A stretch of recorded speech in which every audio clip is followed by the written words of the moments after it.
Sir आपने कहा जो पॉलिटिक्स है वो लंबे समय के लिए होती है। दो लोग, अगर आपकी भाषा में कहें तो दो गुदड़ी के लाल, ग्रास रूट वर्कर, जिनको इस बार बहुत विश्वास प्रधानमंत्री नरेंद्र मोदी ने जताया भी है और उनको पॉलिटिक्स में उठाया भी है। एक है अन्नामलाई और दूसरी हैं जो हैदराबाद में चुनाव लड़ी हैं ओवैसी के सामने।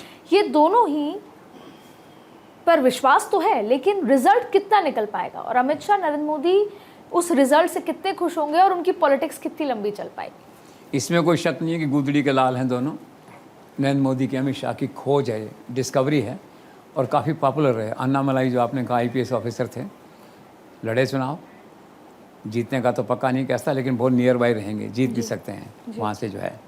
और वैसे एक साउथ की बात चल रही है, चेन्नई साउथ, ये शायद मदुराई से लड़े हैं, कुछ ऐसा है, इस तरह का जो है। तो एक अच्छी उनकी खोज है। और जो असेंबली के इलेक्शन होंगे आगे जा कर के, दैट्स वेरी इंपॉर्टेंट।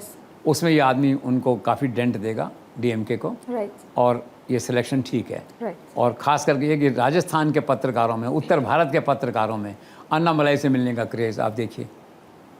तो उसको कहते हैं वहाँ से कि ये छोटे मोटे नरेंद्र मोदी हैं। नरेंद्र मोदी शैशव अवस्था में थे, जिस तरह से अच्छा बोलते थे, करते थे, उस तरह। इसलिए प्रधानमंत्री ने उसके सिर पे हाथ रखा है। वो मेरिट को प्रमोट करते हैं, टैलेंट को प्रमोट करते हैं, तो वो तो ठीक है उसका ग्राफ जो है, और इलेक्शन का मालूम पड़ जाएगा। लेकिन उन्होंने अच्छा फाइट किया होगा, इसमें कोई डाउट नहीं है।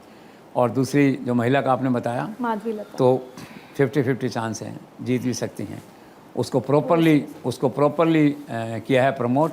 लेकिन अब है ना, मुस्लिम तो वोट एन ब्लॉक आता है, और लास्ट डेज में क्या उन्होंने कांग्रेस का सपोर्ट भी कर दिया था, एक अंडरस्टैंडिंग हो गई थी ओवासी की जो है।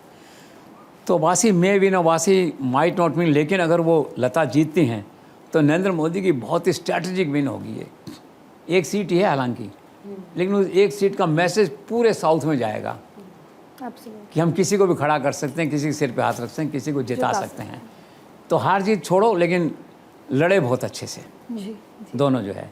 और फ्यूचर के अंदर उन राज्यों के पावर सेंटर BJP के दोनों बन चुके हैं। This is all.